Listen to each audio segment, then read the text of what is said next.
नमस्कार साथियों। Brain beat GS की क्लास में आप सभी दोस्तों का स्वागत करता है। हमने जो एसएससी जीडी के लिए जो खास रणनीतिक 60 दिनों का प्लान तैयार किया था, उस 60 दिन के प्लान में हमने कल से विजय सीरीज की शुरुआत की थी। यानी इस रणनीतिक 60 दिन के प्लान का जो दूसरा चरण है वो अपना 45 दिनों की क्लास के साथ रहने वाला है। और इस 45 दिनों की क्लास के लिए हमने खास विजय सीरीज की शुरुआत करी है। इस विजय सीरीज की एक क्लास अपनी कंप्लीट हो चुकी है, जिसके अंदर हमने जीएस के मोस्ट इंपॉर्टेंट क्वेश्चन कवर किए थे। आज विजय सीरीज की क्लास का दूसरा दिन है साथियों। इस विजय सीरीज की क्लास के अंदर आपको हर रोज लगभग 200 से 250 क्वेश्चन के बीच मिलने वाले हैं। इन क्वेश्चनों को ढंग से कवर करना है और 45 दिनों के अंदर लगभग अपना प्लान है कि 3000 प्लस क्वेश्चन हम कवर करें। फिर उसके बाद एसएससी जीडी की एग्जाम से एक दिन पहले हम एक बड़ी क्लास लेके लगभग 1000-1200 क्वेश्चन एक साथ कवर कर लेंगे। यानी अपने इस प्लान के मुताबिक, अपनी इस योजना के मुताबिक हम लगभग 3000 तो 45 विजय सीरीज की क्लासों में कवर करेंगे और उसके बाद लगभग 1000-1200 क्वेश्चन हम कंप्लीट करेंगे लास्ट दिन। जो अपनी क्लास एसएससी जीडी का जो अपना सपना है, उस एसएससी जीडी के जो एग्जाम का जो पहला दिन होता है, उस दिन हम लगभग 1000 से 1200 क्वेश्चनों की एक बड़ी क्लास कवर करेंगे। तो साथियों, जो भी बच्चा इस चैनल पे नया है वो बच्चा इस चैनल को सब्सक्राइब करें, उसके साथ साथ बेल आइकन भी प्रेस कर ले, जिससे आपको हर रोज मिलने वाली जो नई नोटिफिकेशन है वो समय समय पर मिलती रहे। उसके साथ साथ दोस्तों, इसी चैनल से आपको मैथ्स की क्लास दी जा रही है। तो लगातार जो ये दोनों तीनों क्लासें दी जा रही है, मैथ्स है, रीजनिंग है और प्लस जीएस का पार्ट है, इन क्लासों को कवर करें अच्छे से। और अपने जो जीएस की क्लास है वो शाम को 7 बजे मिलती है। अब रही बात दोस्तों, जनवरी आधी निकल चुकी है, अब भी अगर होश में नहीं आए तो फिर दिसंबर में तो आपको पछताना पड़ेगा। तो ज़्यादा बेटर यही है कि अब जनवरी की मिड आ चुकी है, जनवरी की आज 19 जनवरी हो चुकी है। तो दोस्तों, जनवरी गई है मानो, फरवरी के लास्ट वीक में एग्जाम है या फिर मार्च के फर्स्ट वीक के अंदर अपने एसएससी जीडी का एग्जाम होना है।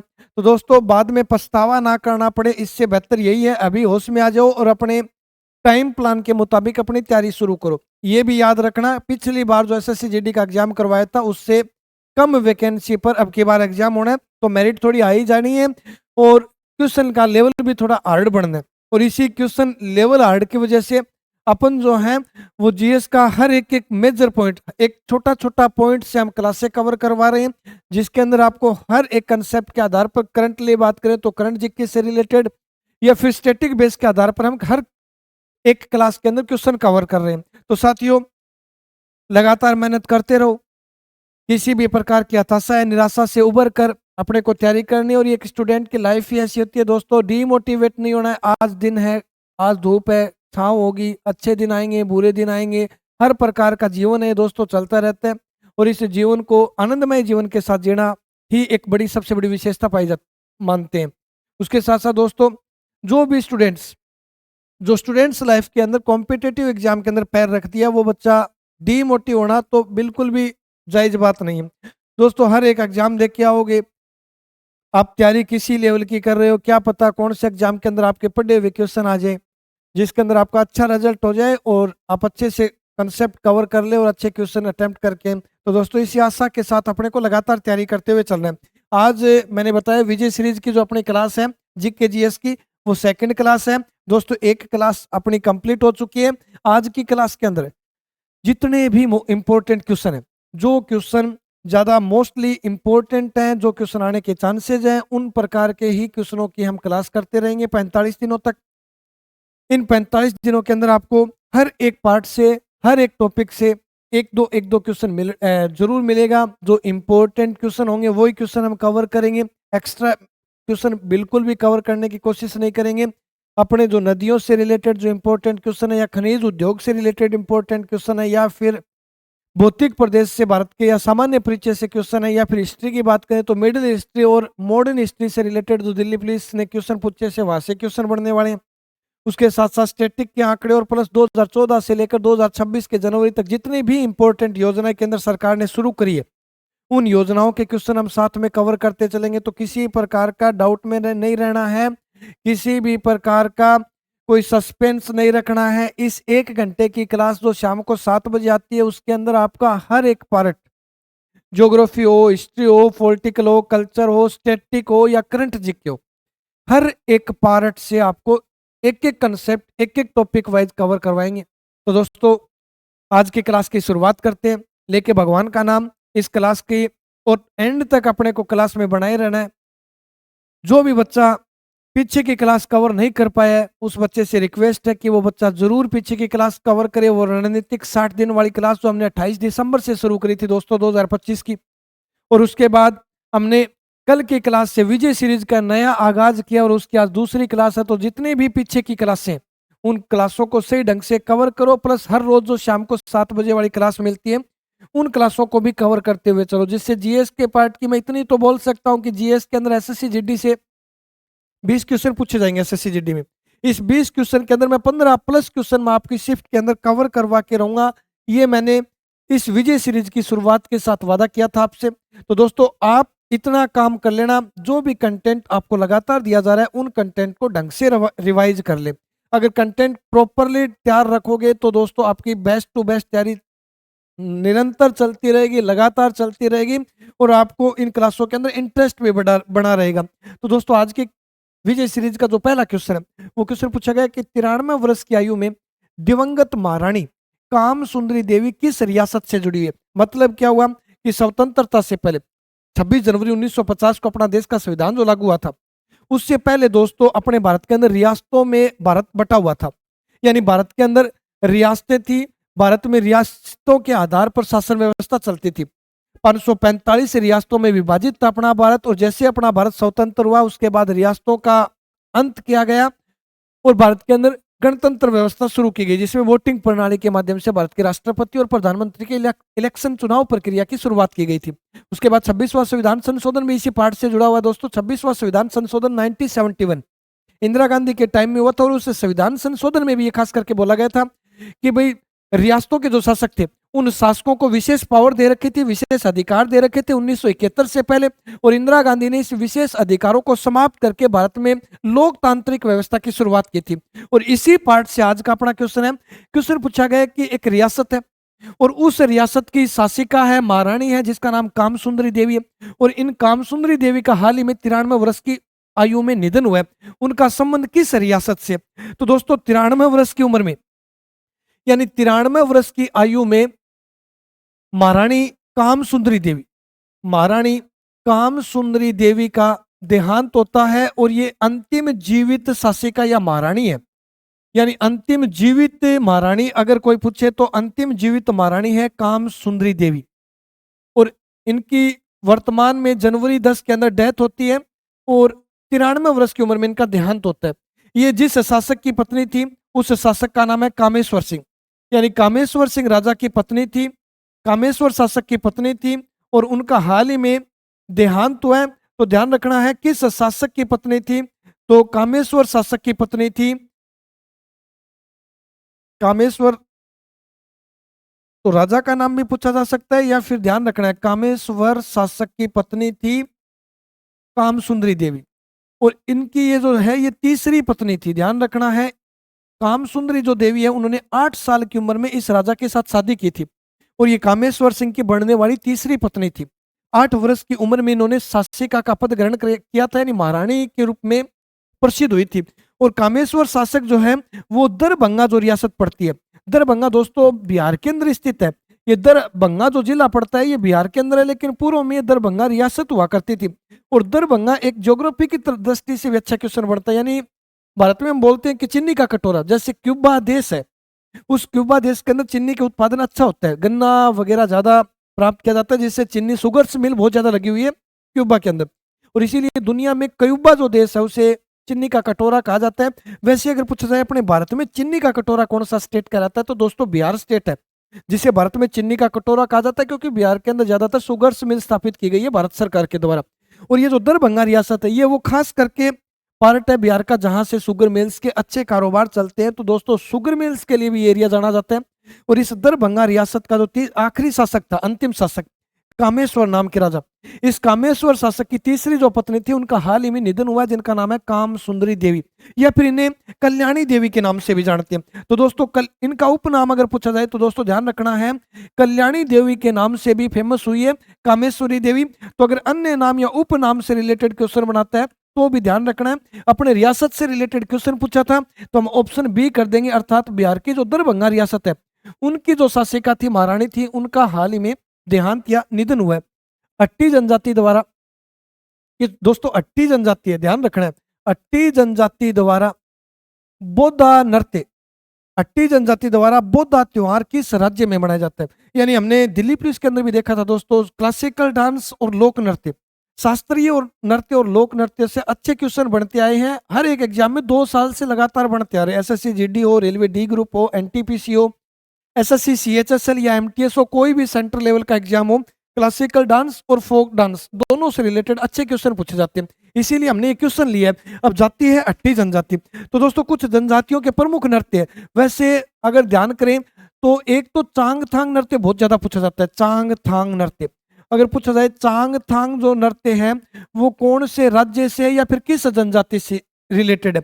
तो दोस्तों चांग जनजाति निवास करती है भारत के नागालैंड स्टेट में, चांग जनजाति। और इस चांग जनजाति के द्वारा चांग थांग नृत्य किया जाता है और वो नृत्य फेमस है भारत के कौन से स्टेट का? तो हम आंसर देंगे नागालैंड स्टेट का। एक नागालैंड स्टेट से रिलेटेड अच्छा क्वेश्चन बनता है जनसंख्या से, जनगणना 2011 से। क्वेश्चन क्या बना था? 2011 की जनगणना के अनुसार, आखिरी जनगणना है दोस्तों, उसके बाद अब 2027 के अंदर जनगणना होनी है, तो अपने जो क्वेश्चन पूछे जाएंगे वो 2011 की जनगणना के अनुसार ही पूछे जाएंगे। 2011 की जनगणना के अनुसार एकमात्र ऐसा राज्य, एकमात्र ऐसा स्टेट, ऐसा राज्य जिसकी जनसंख्या ऋणात्मक रही, यानी दोस्तों अचंभे की बात है, सरप्राइज की बात है कि किसी स्टेट के अंदर जनसंख्या जो है वो दशकीय जनसंख्या ऋणात्मक रही, यानी 2001 से 2011 के अंदर जितनी जनसंख्या बढ़ी थी वो 1991 से लेकर 2001 की जनगणना के मामले में गिरावट आई है।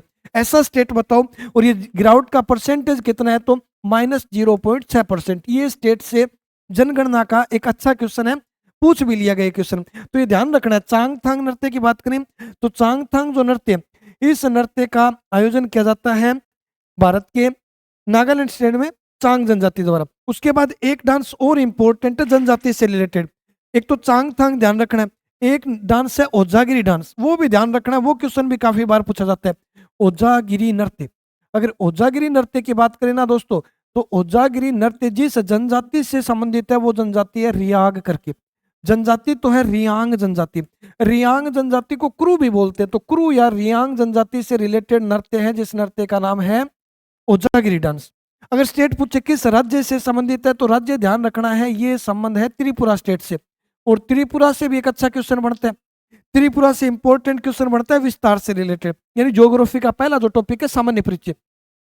भारत का त्रिपुरा ऐसा राज्य है दोस्तों जो तीनों ओर से बांग्लादेश से घिरा हुआ है, ऐसा राज्य जो तीन ओर से बांग्लादेश से घिरा हुआ है, यानी ऐसा भारत का स्टेट बताओ जो तीन ओर से बांग्लादेश से घिरा हुआ है। मैंने कहा था दोस्तों कि geography, history, political, culture, static और करंट सब कंसेप्ट हम साथ में लेके चलेंगे। हर एक एक बारीकी से क्वेश्चन करवाऊंगा आपको। इन 45 दिनों की विजय सीरीज की क्लास के अंदर मैं आपको लगभग 3000 नहीं 3000 प्लस क्वेश्चन करवाने वाला हूँ, और वो भी इंपॉर्टेंट से इंपॉर्टेंट क्वेश्चन करवाने वाला हूँ। तो ध्यान रखना है, ओजागिरी डांस या चांग थांग नृत्य किस से रिलेटेड है, या फिर एक पश्चिमी बंगाल का डांस भी पूछा गया था अभी किसी एग्जाम में, धुनुची डांस करके, तो वो भी ध्यान रख लेना, क्योंकि जो पीछे एग्जाम के अंदर क्वेश्चन पूछे गए ना वो क्वेश्चन बनने के ज्यादा चांसेस बनते हैं। अब डांस ध्यान रखना है, धुनुची नृत्य। धुनुची नृत्य एक राज्य है जिस राज्य का ये लोक नृत्य, यानी ऐसा कौन सा स्टेट है जिसका लोक नृत्य धुनुची नृत्य है? तो दोस्तों ध्यान रखना है, भारत का पश्चिमी बंगाल स्टेट। और ये माँ दुर्गा की याद में या दुर्गा के अवतार के रूप में इस नृत्य का आयोजन किया जाता है। माँ दुर्गा से संबंधित डांस है, पश्चिमी बंगाल का लोक नृत्य है, और इस डांस का नाम है धुनुची नृत्य करके। तो धुनुची हो गया, ओजागिरी हो गया, चांग थांग हो गया। एक कोजागिरी करके डांस है दोस्तों, वो भी साथ साथ में कवर करते चलो। ओजागिरी तो चलो हो गया त्रिपुरा स्टेट का, लेकिन अगर पूछा जाए कोजागिरी डांस कौन से स्टेट का है, तो दोस्तों कोजागिरी जो डांस है वो है भारत के महाराष्ट्र स्टेट का। कोजागिरी नृत्य कौन से स्टेट से रिलेटेड हो जाएगा? महाराष्ट्र स्टेट से। वैसे तो कई डांस है फेमस, जैसे पिंडवानी नृत्य छत्तीसगढ़ का बड़ा इंपॉर्टेंट है, बार बार पूछा जाता है पिंडवानी नृत्य। तो अगर पूछा जाए पिंडवानी डांस का संबंध, पिंडवानी नृत्य का संबंध कौन से स्टेट से, तो छत्तीसगढ़। दिल्ली पुलिस के पहले दिन की पहली शिफ्ट में ये क्वेश्चन बनाया था, पिंडवानी डांस किस राज्य से संबंधित है, तो पिंडवानी जो नृत्य है वो भारत के छत्तीसगढ़ स्टेट से रिलेटेड। अब बच्ची बात अपनी बोडा डांस से, यानी जो बोडा डांस का आयोजन किया जाता है ये खास करके कौन सी जनजाति द्वारा किया जाता है, तो जनजाति तो दोस्तों ध्यान रखना है अट्टी जनजाति, यानी किस जनजाति द्वारा इस डांस का आयोजन किया जाता है, तो अट्टी जनजाति। लेकिन अगर पूछा जाए कौन से स्टेट में किया जाता है इस डांस का आयोजन, तो दोस्तों ये हिमाचल प्रदेश राज्य का डांस। और वैसे भी हिमाचल प्रदेश का खास करके एक जिला है सिरमौर करके, उस सिरमौर जिले के अंदर खास करके इस डांस का आयोजन किया जाता है। तो कई बार जिलों से रिलेटेड ऑप्शन बना देता है कि कौन से जिले में, इस हिमाचल प्रदेश के किस जिले में अट्टी जनजाति द्वारा बोधा नृत्य का आयोजन किया जाता है, तो दोस्तों सिरमौर जो डिस्ट्रिक्ट है हिमाचल प्रदेश का, जो सिरमौर जिला है, इस सिरमौर जिले के अंदर इस अट्टी जनजाति द्वारा बौद्ध डांस किया जाता है। एक हिमाचल प्रदेश जो है ना वो हिमालय की श्रेणियों में बसा हुआ है, यानी उत्तरी भारत के जो 3-4 स्टेट है जैसे जम्मू कश्मीर, लद्दाख, ये केंद्र शासित प्रदेश, उत्तराखंड और हिमाचल, ये 2 स्टेट ये ज्यादातर पहाड़ी श्रृंखला में यानी पर्वतीय क्षेत्र में बसे हुए हैं, क्योंकि यहाँ से एक रेंज गुजरती है हिमालय पर्वतमाला। तो अगर पूछा जाए कि हिमाचल प्रदेश हिमालय पर्वतमाला की कौन सी श्रेणी का मतलब ये हुआ दोस्तों कि हिमालय पर्वतमाला 4 श्रेणियों में बटा हुआ है, ट्रांस, मध्य, वृद्ध और शिवालिक। इसमें से ऐसी कौन सी श्रेणी है जिस श्रेणी में हिमाचल प्रदेश बसा हुआ, तो शिवालिक श्रेणी में। और इस शिवालिक श्रेणी को ना ये सबसे अंत में बनी, यानी सबसे अगर पूछा जाए कि हिमालय की सबसे नई श्रेणी कौन सी है, तो दोस्तों हिमालय पर्वतमाला की जो सबसे नई श्रेणी है, हिमालय पर्वतमाला की सबसे नवीनतम श्रेणी, यानी सबसे अंत में कौन सी श्रेणी का निर्माण हुआ, 4 प्रकार की रेंज है, 4 प्रकार की पर्वतमाला है, इसमें सबसे नई पर्वतमाला है, नई श्रेणी कौन सी है, तो शिवालिक श्रेणी है। इससे रिलेटेड क्या क्वेश्चन पूछा जाता है कि हिमालय पर्वतमाला की ऐसी कौन सी श्रेणी है जिसे टूरिज्म श्रेणी अर्थात पर्यटक श्रेणी के नाम से जाना जाता है, तो दोस्तों पर्यटक श्रेणी शिवालिक श्रेणी को कहा जाता है कि क्योंकि इसके अंदर उत्तराखंड और हिमाचल प्रदेश बसा हुआ है, और उत्तराखंड और हिमाचल प्रदेश के कुछ से पर्यटक स्थल है जैसे कुल्लू हो गया, मनाली हो गया, देहरादून हो गया, शिमला हो गया, ये वो टूरिज्म पैलेस है, भारत के टूरिज्म पॉइंट है जो आरटीडीसी के तहत स्थापित किए गए टूरिज्म पॉइंट है। और ये जो टोटली पर्यटक श्रेणी है ये हिमालय पर्वतमाला की जो सबसे अंतिम या सबसे दक्षिणी श्रेणी जिसे शिवालिक श्रेणी के नाम से जानते हैं, इस शिवालिक श्रेणी पर स्थित है। अपने क्वेश्चन पूछा गया था कि बोधा दो डांस है ये कौन से स्टेट का फेमस डांस है, तो हमने आंसर दिया हिमाचल प्रदेश, अर्थात ऑप्शन डी, यानी हिमाचल प्रदेश राज्य का एक फेमस डांस है। कोई दिक्कत की बात नहीं, मैंने कहा साथ साथ में कवर करते चलो, बार बार क्लास को कवर करो, आपका श्योर अच्छा जीएस पार्ट होगा। और इस जीएस के पार्ट के अंदर हर प्रकार के क्वेश्चन हम कवर करने वाले। 25वां अखिल भारतीय प्रमुख बंदरगाह संस्कृति महोत्सव कहाँ हुआ, महाराष्ट्र, कर्नाटक, उड़ीसा या गोवा। देखो दोस्तों बंदरगाह होते हैं, पोर्ट सीज बोलते हैं जिसको, जहां से जलीय जो जहाज होते हैं वो स्टॉप करते हैं, रुकते हैं, ठहराव स्थान होता है, जैसे बस स्टैंड होता है बस का स्टॉपेज, वैसे ही जो बंदरगाह है वहां स्टॉपेज है जलीय वाहनों का। और इस जलीय वाहनों का जो रख रखाव किया जाता है वो किया जाता है जहाज रानी मंत्रालय। कई बार पूछा जाता है कि इस जहाज रानी मंत्रालय का संबंध किससे है, तो दोस्तों ध्यान रखना है, अगर पूछ ले जहाज रानी मंत्रालय के अधीन, जैसे ना सड़क मंत्रालय के दिन आता है जितने भी भारत के अंदर सड़कों का निर्माण किया जाएगा वो सड़क मंत्रालय के अधीन होगा, वैसे ही जहाज रानी मंत्रालय का संबंध पूछे तो जैसे जलीय वाहनों, जैसे बोट हो गई है, जहाज हो गई है, जलीय वाहनों और बंदरगाह के रख रखाव से संबंधित मंत्रालय, रख रखाव यानी जलीय रास्तों के या जलीय मार्गों का रख रखाव करने के लिए जिस मंत्रालय की स्थापना की गई है उस मंत्रालय का नाम है जहाज रानी मंत्रालय। अब जहाज रानी मंत्रालय के वर्तमान मंत्री भी ध्यान रखना है भाई दोस्तों, क्योंकि इंपॉर्टेंट है। और इन जहाज रानी मंत्रालय के वर्तमान मंत्री है सर्वानंद सोनोवाल, एक तो बात ये ध्यान रखनी है। उसके बाद देखो सर्वानंद सोनोवाल जितने भी बंदरगाह, उन बंदरगाहों के अंदर पेंटिंग वगैरह होती है आकर्षक दिखने के लिए, सुंदर दिखाई देने के लिए, और इस पेंटिंग के लिए इन्हें वार्षिक अवार्ड दिया जाता है, पुरस्कार से सम्मानित किया जाता है कि किस बंदरगाह की कौन सी पेंटिंग ज्यादा कलाकृति किस बंदरगाह की ज्यादा बेस्ट है। और इसके लिए अब की बार वाला जो प्रोग्राम हुआ है वो 25वां हुआ है। तो सबसे पहले ध्यान रखनी इस बात को कि भाई ये जो 25वां है बंदरगाह संस्कृति महोत्सव के नाम से जानते हैं इसको, बंदरगाह संस्कृति महोत्सव कहा जाता है। और 2026 के अंदर इस बंदरगाह संस्कृति महोत्सव का आयोजन जो किया गया, यानी 2026 का आयोजन है, वो 25वां आयोजन है। और इसका आयोजन जो रखा गया, यानी आयोजन स्थल जो निर्धारित किया गया, वो आयोजन स्थल था उड़ीसा स्टेट की जगह, जिसका नाम है पारादीप बंदरगाह। तो 2026 का आयोजन 25वां आयोजन है। उसके बाद ध्यान रखना है दोस्तों, ये आयोजन किया गया था भारत के किस स्थान पर? तो ये आयोजन किया गया था भारत के उड़ीसा स्टेट के अंदर पाराद्वीप बंदरगाह। तो ये पाराद्वीप बंदरगाह थोड़ा चर्चा में आ चुका है। पाराद्वीप पतन बोल दो या पाराद्वीप बंदरगाह के अंदर प्रोग्राम किया गया था 25वां बंदरगाह संस्कृति महोत्सव का।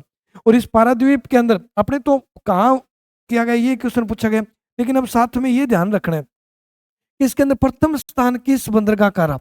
प्रथम स्थान देखो दोस्तों, इसके अंदर 9 बंदरगाहों के, अगर पूछ ले भागीदार कौन रहे, तो लगभग 9 बंदरगाहों के 200 कलाकार, 9 बंदरगाहों के 200 कलाकारों ने भाग लिया था और अपना उत्कृष्ट प्रदर्शन दिखाया था।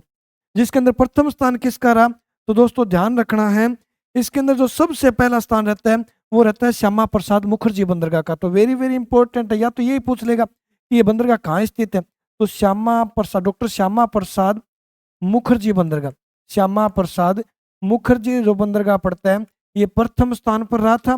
और ये श्यामा प्रसाद मुखर्जी बंदरगाह स्थित है भारत की पश्चिमी बंगाल के कोलकाता के नजदीक, यानी कोलकाता के अंदर स्थित श्यामा प्रसाद मुखर्जी जो बंदरगाह है, वो 25वें बंदरगाह संस्कृति महोत्सव में सर्वप्रथम रहा, प्रथम स्थान पे रहा। सेकंड पे तो एक तो कोच्चि रहा था और एक बॉम्बे रहा था।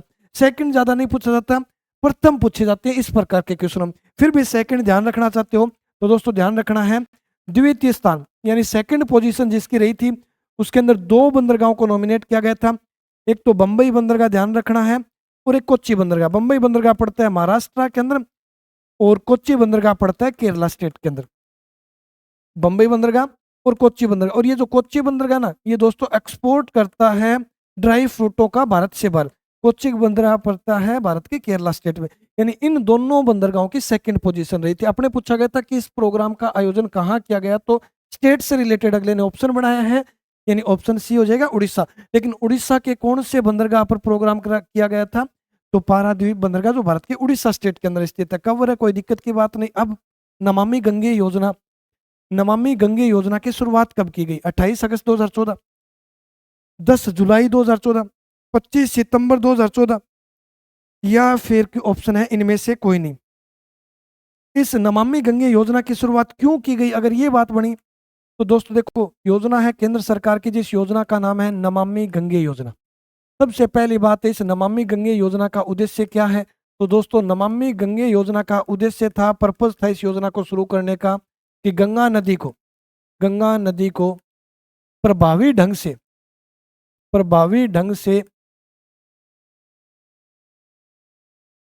प्रभावी ढंग से सफाई करना।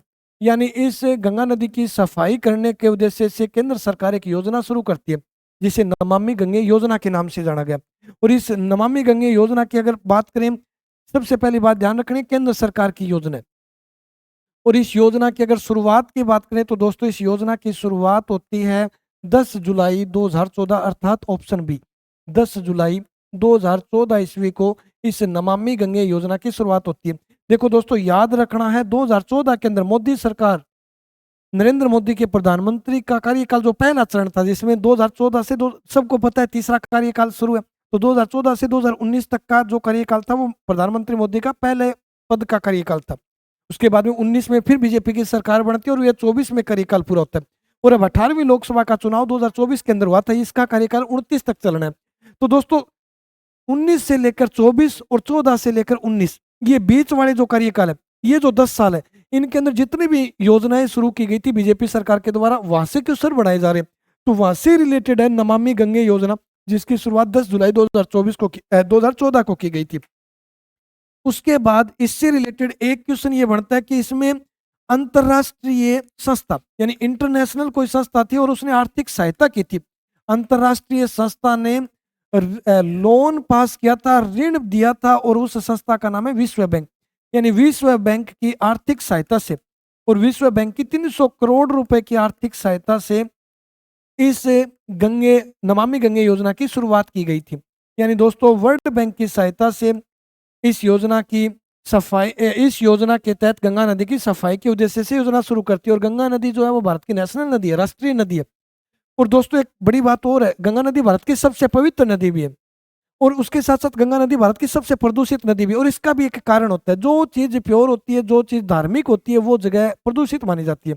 इसका वजह यह है कि दोस्तों वहाँ पब्लिक का आवागमन ज्यादा बढ़ता है, आस्था के कारण पब्लिक ज्यादा जाती है वहाँ पे, और उसके कारण गंदगी ज्यादा हो जाती है। तो अगर पूछा जाए कि भारत की सबसे पवित्र नदी कौन सी है, या फिर पूछा जाए भारत की सबसे प्रदूषित नदी कौन सी है, तो दोनों ही आंसर गंगा नदी है। वैसे भारत की सबसे लंबी नदी भी गंगा है, और इस गंगा नदी की लंबाई है 2525 किलोमीटर। एसएससी पिछली बार इस गंगा नदी का विस्तार पूछा था कि भारत के किस राज्य में से गंगा नदी का विस्तार नहीं है, अर्थात भारत के कितने राज्यों से गंगा नदी गुजरती है। तो दोस्तों सबसे पहले उत्तराखंड से निकल के आती है, उसके बाद यूपी में आती है, यूपी के बाद बिहार में आती है, और फिर कुछ हिस्सा झारखंड को स्पर्श करते हुए भारत के अंतिम स्टेट पश्चिमी बंगाल राज्य में प्रवेश कर जाती है। मतलब गंगा नदी भारत के 5 राज्यों में बहती है, जिसमें उत्तराखंड है, उत्तर प्रदेश है, बिहार है, झारखंड और पश्चिमी बंगाल है। अगर दुनिया की बात करें तो 2 देशों में बहने वाली नदी अपने भारत में, और उसके बाद बांग्लादेश के अंदर, और बांग्लादेश के बाद ये जाकर गिरती है बंगाल की खाड़ी में। और इसे गंगा के नाम से नहीं जाना जाता, इसे बांग्लादेश में पद्मा के नाम से जाना जाता है। इस प्रकार के कंटेंट ध्यान रखने, अपने पीछे हो चुकी है गंगा नदी, फिर भी एक बार रिवीजन हो गया, ध्यान रखना है। तो दोस्तों नमामि गंगे योजना की शुरुआत पूछी गई थी, अपना ऑप्शन बी हो जाएगा, अर्थात 10 जुलाई 2024 को। वैसे तीनों ऑप्शन ऐसे बना रखे हैं जहां से कोई ना कोई योजना की शुरुआत हुई थी। जैसे पहला ऑप्शन बना रखा है दोस्तों 28 अगस्त 2024 में, यहाँ लिख देता हूँ, लिखना है, ये कवर करना है। 28 अगस्त 2024 यहाँ से शुरुआत की गई थी जन धन योजना की। तो अगर पूछ ले जन धन योजना की शुरुआत जो जो विश्व की सबसे बड़ी वित्तीय समावेशी योजना है जन धन, विश्व की सबसे बड़ी, तो याद रखना है जन धन योजना। तो जन धन योजना की जो शुरुआत की गई थी वो बात तो है दोस्तों 28 अगस्त 2014 के अंदर, और 10 जुलाई 2014 को शुरू की गई थी नमामि गंगे योजना। एक ऑप्शन बचा अपना 25 सितंबर 2014। इस दिन स्वदेशी अपनाने के लिए, यानी उद्देश्य था उस योजना का स्वदेशी और आत्मनिर्भरता। स्वदेशी व आत्मनिर्भरता के लिए कौन सी योजना शुरू की गई थी? मेक इन इंडिया योजना। तो स्वदेशी व आत्मनिर्भरता के लिए 25 सितंबर 25 सितंबर को भारत सरकार के द्वारा एक योजना की शुरुआत की जाती है, और उस योजना का नाम है मेक इन इंडिया। तो दोनों तीनों क्वेश्चन इंपॉर्टेंट है 2014 की बड़ी योजना से रिलेटेड। अगर मेक इन इंडिया योजना से क्वेश्चन पूछता है तो 25 सितंबर 2014, अगर नमामि गंगे योजना से रिलेटेड क्वेश्चन आता है तो 10 जुलाई 2014 के अंदर, और अगर जन धन जो दुनिया की सबसे बड़ी वित्तीय समावेश, यानी बैंक से जोड़े गए थे भारत के व्यक्तियों को, भारतीय नागरिकों को बैंक से जोड़ा गया था, और ये दुनिया की सबसे बड़ी वित्तीय समावेशी योजना थी, जिसे जन धन योजना का नाम दिया गया। और इस योजना की शुरुआत की जाती है दोस्तों 28 अगस्त 2014 को, और उसके साथ साथ नमामि गंगे योजना है, उससे रिलेटेड भी क्वेश्चन ध्यान रखने। उसके बाद क्वेश्चन है अंतरराष्ट्रीय क्रिकेट में 650 छक्के लगाने वाले दुनिया के पहले बल्लेबाज कौन बने? यानी इंटरनेशनल क्रिकेट की बात है दोस्तों, और 650 छक्के लगा के दुनिया का पहला बल्लेबाज बना है। इन्होंने वेस्ट इंडीज के क्रिस गेल को पीछे छोड़ा है। और अभी जनवरी के अंदर सीरीज चल रही है दोस्तों, न्यूजीलैंड सीरीज। सबको पता है कल न्यूजीलैंड सीरीज का, भारत न्यूजीलैंड ओडीआई सीरीज का आखिरी दिन था, और इसमें भारत ये सीरीज हार जाती है, और न्यूजीलैंड पहली बार भारत की धरती पर इंडिया न्यूजीलैंड अपनी सीरीज जीतती है। इंडिया के साथ मैच के अंदर पहली बार न्यूजीलैंड जो है वो भारत की धरती पर सीरीज जीत के गई है। तो दोस्तों न्यूजीलैंड सीरीज, और इसका आयोजन किया गया था अपने भारत के अंदर, और जनवरी के अंदर आयोजित किया गया था, भारत के अंदर इसका आयोजन किया जाता है। और इसका जो दूसरा टूर्नामेंट था, यानी दूसरा मैच जो था, उस दूसरे मैच का आयोजन किया गया था वडोदरा के अंदर, अर्थात गुजरात के अंदर। 3 मैचों की सीरीज थी, दूसरा चरण वडोदरा के अंदर, और तीसरा चरण किया गया था कल 18 जनवरी को इंदौर के अंदर मध्य प्रदेश के ग्राउंड में। तो वडोदरा गुजरात के ग्राउंड की बात है, ये ग्राउंड का नाम है, ध्यान रखना है, वडोदरा के अंदर टूर्नामेंट करवाया गया था, जो गुजरात स्टेट का ग्राउंड है। इस वडोदरा ग्राउंड के अंदर भारत और न्यूजीलैंड के बीच का जो मैच चल रहा था, उसके अंदर अपना एक इंडियन खिलाड़ी जो 650 छक्कों का रिकॉर्ड तोड़ देते हैं। और ये बात है दोस्तों 16 जनवरी 2026 की, 16 जनवरी 2026।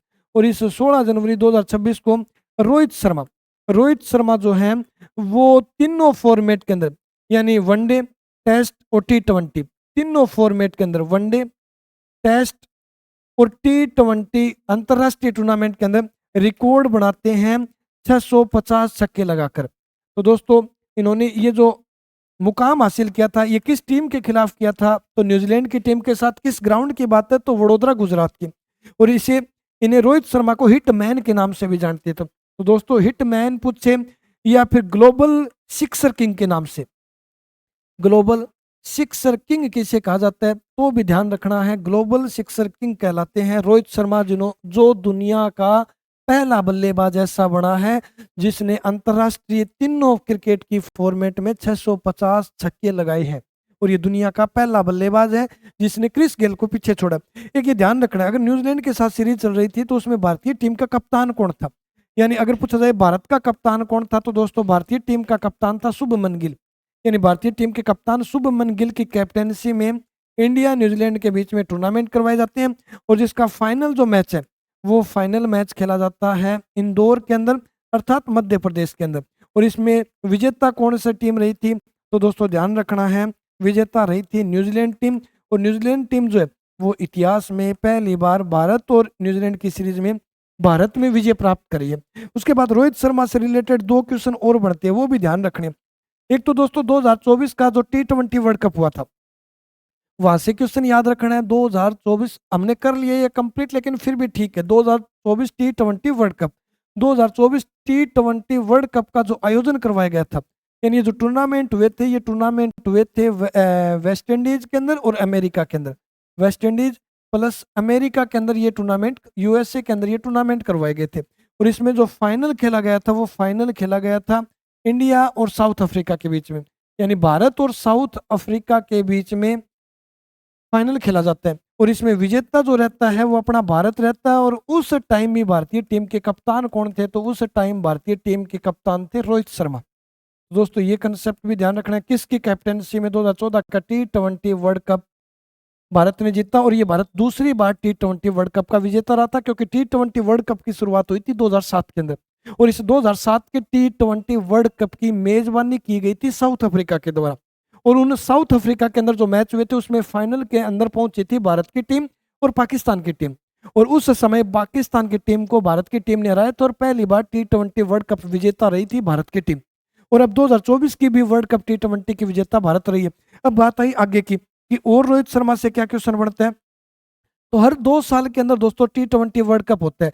अब 2024 के बाद 2026 के अंदर होना है। और इन 2026 के T20 वर्ल्ड कप का आयोजक जो देश रहने वाले हैं उसमें एक तो अपना भारत, अर्थात भारत के अंदर ये टूर्नामेंट होंगे, और उसके बाद श्रीलंका के अंदर ये टूर्नामेंट होंगे। वो बारबाडोस मैदान वाली बात ध्यान रखनी है, वो वेस्ट इंडीज का ग्राउंड था जहां 2024 का फाइनल खेला गया था।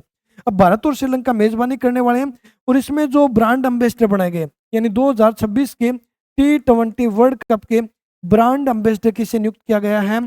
तो दोस्तों याद रखना है रोहित शर्मा, क्योंकि Rohit Sharma T20 world cup से संन्यास की घोषणा कर चुके हैं 2024 के फाइनल जीतने के बाद। और इसीलिए इन्हें ब्रांड एम्बेसडर नियुक्त किया गया। और अब की बार अपनी इंडिया टीम के जो कैप्टन होंगे वो होंगे सूर्य कुमार यादव। अपने पूछा गया था कि सबसे ज्यादा रिकॉर्ड तोड़ा है, 650 लगाकर दुनिया का पहला बल्लेबाज बना है, वो कौन है? तो वो अपने हिटमैन है, रोहित शर्मा है। ध्यान रखना है, जिन्होंने 2024 के अंदर इंडिया को T20 वर्ल्ड कप में जीत दिलाई थी। तो इस प्रकार के स्पोर्ट्स के क्वेश्चन भी ध्यान रखने दोस्तों, यहाँ से भी बहुत काफी क्वेश्चन पूछे जाते हैं। उसके बाद भारतीय भाषाओं पर अंतरराष्ट्रीय सम्मेलन, यानी भारत की जो 8वीं अनुसूची के अंदर जितनी भाषाएं हैं उन 22 भाषाओं के लिए सम्मेलन बुलाया जाता है, बैठक बुलाई जाती है, और वो वार्षिक बैठकों का आयोजन किया जाता है। अब 2026 की वार्षिक बैठक का आयोजन किया गया। अब पूछा गया कि वार्षिक बैठक का आयोजन किस शहर में किया गया? तो दोस्तों 8वीं अनुसूची में जो शामिल 22 भाषाएं उनके लिए अंतरराष्ट्रीय सम्मेलन बुलाया जाता है भारतीय भाषाओं के लिए, अंतरराष्ट्रीय सम्मेलन 2026। और भारतीय भाषाओं हेतु और अब की बार वाला जो सम्मेलन बुलाया गया वो अपनी राजधानी अर्थात आयोजन किया गया दिल्ली के अंदर। लेकिन दिल्ली के किस स्टेडियम के अंदर? तो दिल्ली के इंदिरा गांधी इंडोर स्टेडियम के अंदर, यानी नई दिल्ली के अंदर इंदिरा गांधी इंडोर स्टेडियम के अंदर इस सम्मेलन का आयोजन किया गया था, जो अंतरराष्ट्रीय भाषा सम्मेलन भारतीय भाषाओं के आधार पर आधारित है। अब उसके बाद बात है कि इसको उद्घाटनकर्ता कौन थे, यानी इस सम्मेलन का आयोजन किया गया था दिल्ली के अंदर, इसके उद्घाटनकर्ता कौन थे? तो दोस्तों ध्यान रखना है, इस सम्मेलन के उद्घाटनकर्ता थे अपने वर्तमान उपराष्ट्रपति। और अपने देश के वर्तमान उपराष्ट्रपति कौन है? तो सीपी राधाकृष्णन। सीपी राधाकृष्णन के द्वारा उद्घाटन किया जाता है दोस्तों, जो अपने देश के 15वें राष्ट्रपति हैं। और इससे पहले जो राष्ट्रपति थे उन्होंने अपने पद से इस्तीफा दिया था, तो उनका भी ध्यान रखना है। यानी पूर्व उपराष्ट्रपति पूछा जाए तो पूर्व उपराष्ट्रपति थे जगदीप धनखड़, जिन्होंने इस्तीफा दिया था। दोस्तों ध्यान रखना, ये क्वेश्चन भी इंपॉर्टेंट है। जगदीप धनखड़, और वो थे अपने देश के 14वें उपराष्ट्रपति। और ऐसे तीसरे उपराष्ट्रपति बने थे जिन्होंने पद से इस्तीफा दिए थे। यानी अगर पूछा जाए कि हाल ही में तीसरे उपराष्ट्रपति कौन थे जिन्होंने अपने पद से इस्तीफा दिए था, तो तीसरे उपराष्ट्रपति थे इस्तीफा देने वाले, वो है जगदीप धनखड़। तो वर्तमान उपराष्ट्रपति भी ध्यान रखना है और अपने देश के 14वें उपराष्ट्रपति भी ध्यान रखना है। और अगर पूछा जाए कि उपराष्ट्रपति जो है उससे रिलेटेड एक क्वेश्चन पॉलिटिकल का अच्छा बनता है कि राज्यसभा का उपसभापति, राज्यसभा का सभापति कौन होता है? राज्यसभा का सभापति कौन होता है? तो दोस्तों हमेशा राज्यसभा का सभापति होता है उपराष्ट्रपति। यानी आर्टिकल 63 के अंदर उपराष्ट्रपति के पद का उल्लेख है। यानी अनुच्छेद पूछे तो आर्टिकल 63 के अंदर उपराष्ट्रपति पद का उल्लेख है, लेकिन आर्टिकल 64 में ये लिख रखा है कि राष्ट्रपति उपराष्ट्रपति जो होगा वो राज्यसभा का पदेन सभापति होगा। यानी जब तक जरूरत ना पड़े उपराष्ट्रपति की, तब तक वो राज्यसभा के सभापति के रूप में काम करता रहेगा। तो ध्यान रखना है। कई बार पूछा जाता है कि उपराष्ट्रपति की सैलरी कितनी होती है? दोस्तों उपराष्ट्रपति की सैलरी 1 रुपए नहीं होती है।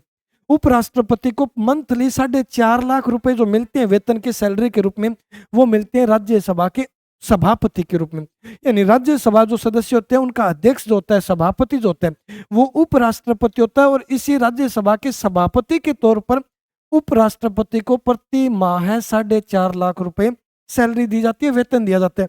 बाकी उपराष्ट्रपति की सैलरी होती है 0 रुपए, यानी 0 रुपए सैलरी होती है उपराष्ट्रपति की, उसे राज्यसभा के सभापति के रूप में सैलरी दी जाती है। अपने सम्मेलन पूछा गया था, ऑप्शन डी हो जाएगा। अर्थात ये आयोजन कहाँ किया गया था?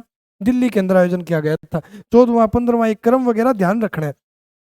उसके बाद नेक्स्ट क्वेश्चन की बात करें, अशोक चक्र प्राप्त करने वाली प्रथम भारतीय महिला कौन थी? यानी ये जो अवार्ड है उन अवार्डों से रिलेटेड क्वेश्चन बनते हैं। और दोस्तों ये भी इंपॉर्टेंट क्वेश्चन है। सबसे पहली बात करें कि सेना में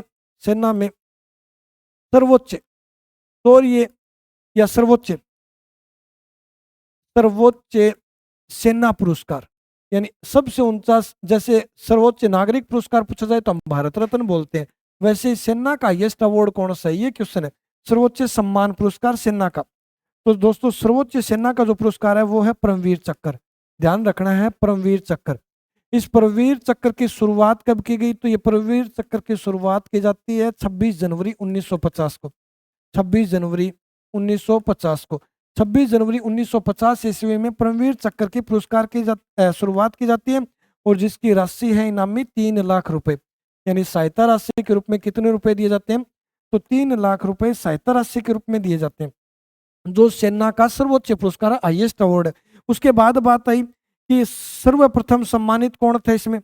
सर्वप्रथम सम्मानित, यानी इस पुरस्कार से सबसे पहले किसे सम्मानित किया गया? या फिर क्वेश्चन पूछा जा सकता है कि परमवीर जो चक्र है वो मरणोपरांत भी दिया जा सकता है क्या? इस प्रकार के क्वेश्चन भी आते हैं दोस्तों, तो ध्यान रखना है। अगर पूछा जाए कि सर्वप्रथम सम्मानित कौन थे, तो सबसे पहले सम्मानित थे इस पुरस्कार से मेजर सोमनाथ शर्मा। ध्यान रखना है, व्यक्ति का नाम मेजर सोमनाथ शर्मा, यानी मेजर सोमनाथ शर्मा वो पहले व्यक्ति हैं जो परमवीर चक्र से सम्मानित हुए थे। अब मेजर सोमनाथ शर्मा का संबंध किससे है? तो दोस्तों ये कुमाऊं रेजिमेंट के सिपाही थे, यानी कुमाऊं रेजिमेंट से रिलेटेड। तो कुमाऊं रेजिमेंट के सिपाही थे मेजर सोमनाथ शर्मा। और इनका संबंध किससे? तो दोस्तों 1947-48 जो भारत पाकिस्तान का विभाजन था, 1947-48 ईस्वी में भारत पाकिस्तान का संघर्ष होता है।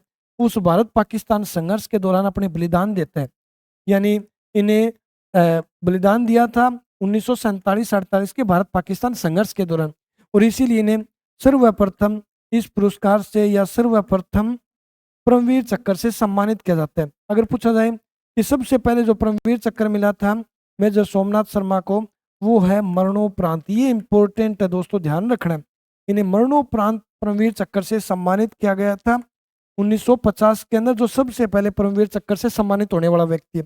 उसके बाद बात आई, इस परमवीर चक्र को आज तक कितने व्यक्तियों को दिया जा चुका है, यानी कितने व्यक्तियों को वितरण किया जा चुका है। तो देखो दोस्तों, 2025 के अंदर तो नहीं मिला ये अवार्ड किसी को भी, लेकिन अब तक के इतिहास में 21 व्यक्तियों को सम्मानित किया जा चुका है सेना का जो हाईएस्ट अवार्ड है, जिसे परमवीर चक्र के नाम से जानते हैं।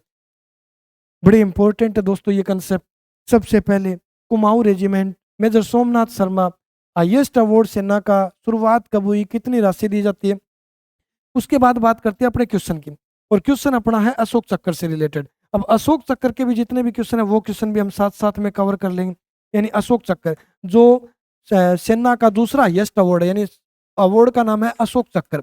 तो ध्यान रखना है, अशोक चक्र सेना का दूसरा सर्वोच्च पुरस्कार, सेना का सेकंड हाईएस्ट अवार्ड, सर्वोच्च पुरस्कार, सेना का सेकंड हाईएस्ट पुरस्कार। और इस अवार्ड की शुरुआत भी होती है परमवीर चक्र के साथ, यानी 26 जनवरी 1950 शुरुआत हुई थी दोस्तों, 26 जनवरी 1950 के अंदर।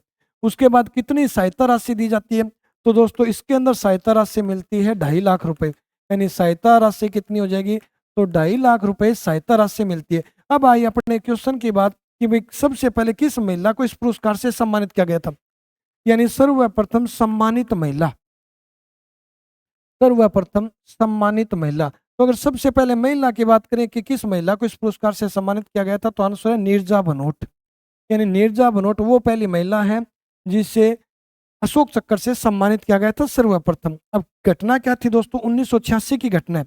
1986 के अंदर पैन एम फाइटर नहीं, पैन एम वायुयान था, और इस पैन एम वायुयान को बंदी बना लिया जाता है आतंकवादियों के द्वारा। भारतीय विमान था, यात्री विमान था, और इसे आतंकवादियों द्वारा कराची के आसपास बंदी बना लिया जाता है 1986 के अंदर। और इस बंदी बनाए गए आतंकवादियों के द्वारा जो वायुयान को कब्जे में ले लिया जाता है, उसके अंदर जितने भी यात्री थे, उन यात्रियों की जान बचाई थी नीरजा भनोट ने अपनी बहादुरी के साथ, और उनकी डेथ भी हो जाती है, तब मृत्यु भी हो जाती है 1986 के अंदर। और उसके बाद अगले साल यानी सन 1987 के अंदर इसे अशोक चक्र से सम्मानित किया जाता है। तो दोस्तों सबसे पहले मरणोपरांत बोल दो, या फिर सबसे पहले अशोक चक्र किसे दिया गया, और उस समय इनकी उम्र थी 23 साल। तो एक क्वेश्चन ये भी ध्यान रख लेना, सबसे कम आयु की, सबसे कम उम्र आज तक के इतिहास में सबसे कम उम्र में अशोक चक्र से सम्मानित, तो सबसे कम उम्र में जो अशोक चक्र से सम्मानित हुई थी वो भी है नीरजा भनोट, और पहली महिला भी नीरजा भनोट है जिसे अशोक चक्र से सम्मानित किया गया था 1987 के अंदर।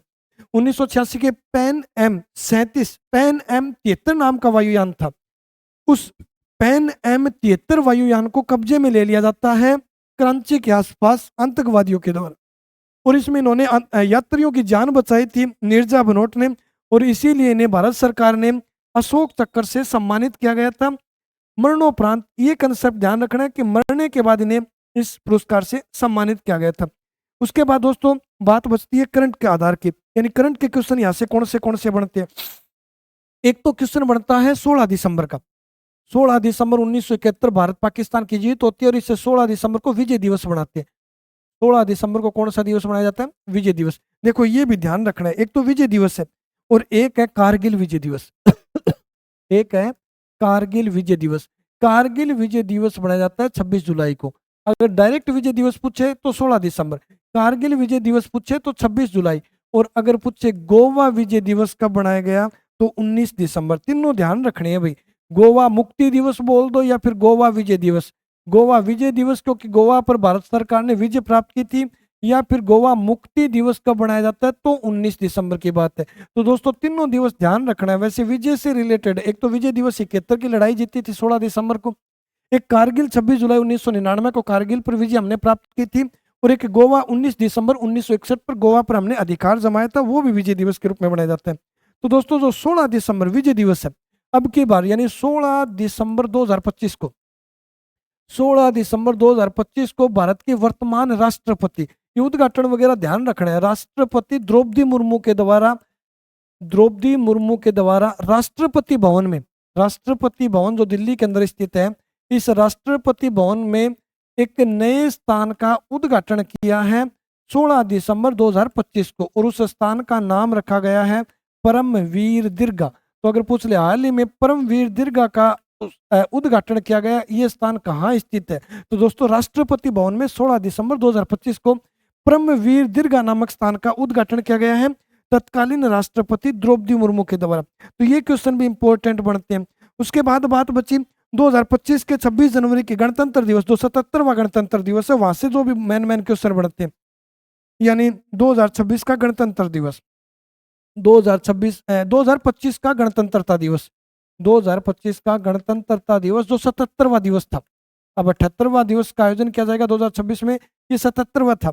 और यहाँ 26 जनवरी 2025 को राष्ट्रपति द्रौपदी मुर्मू ने जो अवार्ड दिए थे सेना से संबंधित, द्रौपदी मुर्मू ने सेना से संबंधित जो अवार्ड दिए थे, उन अवार्डों से रिलेटेड क्वेश्चन ध्यान रखना है। एक तो परमवीर चक्र तो नहीं दिया गया, एक तो शौर्य चक्र ध्यान रखना है, शौर्य चक्र से सम्मानित किया गया था 26 जनवरी 2025 को, और एक कीर्ति चक्र ध्यान रखना है। शौर्य चक्र और कीर्ति चक्र, अगर पूछा जाए कि शौर्य चक्र कितने व्यक्तियों को दिया गया, तो दोस्तों ये शौर्य चक्र दिया जाता है 30 व्यक्तियों को, और जिसमें से 7 व्यक्तियों को दिया जाता है मरणोपरांत, मरने के बाद। और उसके बाद कीर्ति चक्र की बात करें तो ये अवार्ड दिया गया था 6 व्यक्तियों को, जिसमें से 4 व्यक्तियों को दिया गया है मरणोपरांत।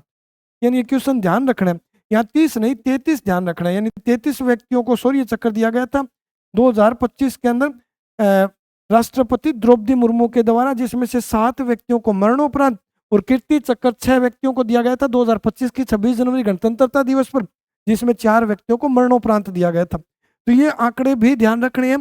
प्लस परमवीर दीर्घा नामक स्थान का हाल ही में शिलान्यास किया गया, किस स्थान पर, किसके द्वारा, या फिर कब किया गया, या फिर विजय दिवस, कारगिल विजय दिवस या गोवा विजय दिवस, तीनों दिवस ध्यान रखने हैं। उसके साथ साथ अशोक चक्र के जो बेसिक क्वेश्चन है वो क्वेश्चन भी ध्यान रखने, कितनी पुरस्कार राशि है, नीरजा बनोट को कब दिया गया, सबसे कम उम्र में अशोक चक्र प्राप्त करने वाली महिला बताओ। तो सबसे कम उम्र में अशोक चक्र प्राप्त करने वाली महिला जो है वो है नीरजा बनोट। और अपने क्वेश्चन पूछा गया था दोस्तों कि अशोक चक्र प्राप्त करने वाली प्रथम भारतीय महिला कौन है। यहाँ हमारे परमवीर चक्र से रिलेटेड क्वेश्चन हो गए और वहां हमारे अशोक चक्र से रिलेटेड क्वेश्चन हो गए। अपना ऑप्शन सी हो जाएगा, अर्थात नीरजा बनोट है, जिसे सन 1987 के अंदर अशोक चक्र से सम्मानित किया गया, और इस पुरस्कार से सम्मानित होने वाली ये प्रथम महिला है। उसके बाद क्वेश्चन है, किस राज्य सरकार ने नशा तस्करी रोकने और समाज की रक्षा के लिए पिंडा दे पहरेदार योजना के दूसरे चरण की शुरुआत की। देखो पंजाब गवर्नमेंट है, पंजाब सरकार है, और पंजाब सरकार के द्वारा नशे के विरुद्ध एक अभियान चलाया जाता है, और उस अभियान का नाम है युद्ध नशे के विरुद्ध, युद्ध नशे के विरुद्ध।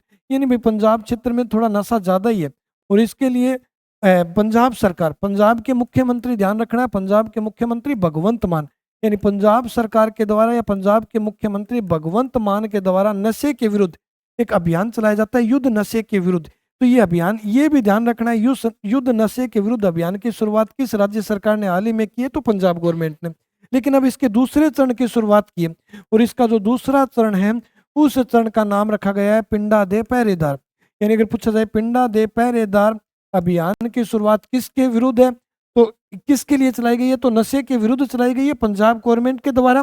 और युद्ध नशे के विरुद्ध जो अभियान था, इसका सेकंड चरण, दूसरे चरण की शुरुआत की गई है। तो स्टेट पूछा गया था, अपना ऑप्शन बी हो जाएगा, यानी कौन से राज्य में इस अभियान की शुरुआत की गई है। तो दोस्तों इस अभियान की शुरुआत की गई है पंजाब गवर्नमेंट के द्वारा, पंजाब सरकार के द्वारा। उसके बाद नेक्स्ट क्वेश्चन है, हाल ही में किस राज्य ने करुणा अभियान शुरू किया। आज की क्लास का आखिरी क्वेश्चन है दोस्तों, लगातार अपने को कवर करते चलना है। अभियान का नाम है करुणा अभियान। सबसे पहली बात आती है करुणा अभियान की शुरुआत किस लिए की जाती है, तो दोस्तों ये करुणा अभियान शुरू किया जाता है गुजरात स्टेट के द्वारा। यानी राज्य से रिलेटेड क्वेश्चन बनेगा तो ध्यान रखना है गुजरात सरकार के द्वारा। अब देखो जैसे उत्तर भारत में मकर संक्रांति का त्योहार आता है, उसे गुजरात राज्य में उत्तरायण बोलते हैं। ये कई बार पूछा जाता है उत्तरायण महोत्सव का संबंध किस राज्य से, तो दोस्तों उत्तरायण महोत्सव का संबंध है गुजरात स्टेट से रिलेटेड। यानी गुजरात के अंदर मकर संक्रांति के पर्व को उत्तरायण महोत्सव के नाम से जानते हैं। यानी ओब्लिक में अपने मकर संक्रांति भी साथ में लिखते चलो।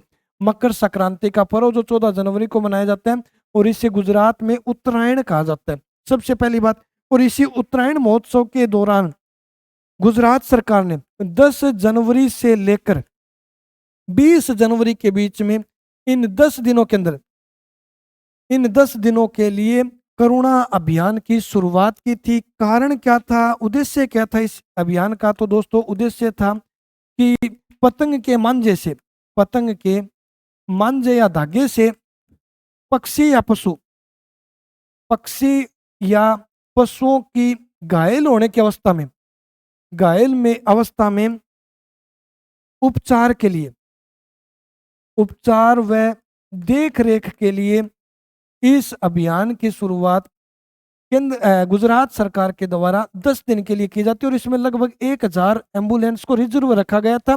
और जो छोटे क्षेत्र के उप स्वास्थ्य केंद्र है, जो फर्स्ट एड के लिए जाने जाते हैं, उस उप स्वास्थ्य केंद्र के अंदर डॉक्टरों की टीम बिठाई गई थी। यानी गुजरात सरकार ने इस उत्तरायण महोत्सव में जो पतंगबाजी होती है उसके अंदर जितने भी पक्षी या पशु घायल होते हैं उनके इलाज के लिए, उपचार के लिए, उनकी देख रेख के लिए इस करुणा अभियान की शुरुआत की जाती है, जो 10 दिवसीय अभियान था। 10 जनवरी से लेकर 20 जनवरी 2026 के अंदर चलाया गया। अपने स्टेट से रिलेटेड क्वेश्चन पूछा था तो अपना आंसर हो जाएगा कौन से स्टेट में चलाया गया था, गुजरात राज्य के अंदर। तो दोस्तों इसका ऑप्शन सी आंसर हो जाएगा, अर्थात गुजरात राज्य में चलाया गया। लगातार इस विजय सीरीज की जो सेकंड क्लास है उसके बाद हम जो आगे आने वाली क्लास है उस क्लास के अंदर भी बेस्ट क्वेश्चनों के साथ चर्चा करने वाले हैं दोस्तों। तब तक के लिए अपने जितने भी प्रीवियस क्वेश्चन पे है या फिर प्रीवियस वीडियोज है जो जीएस के पार्ट कवर करवाए हुए हैं उन क्वेश्चनों को प्रॉपरली कवर करते चलो। सभी दोस्तों को best of luck, good night साथियों, मिलते हैं नेक्स्ट क्लास में। धन्यवाद।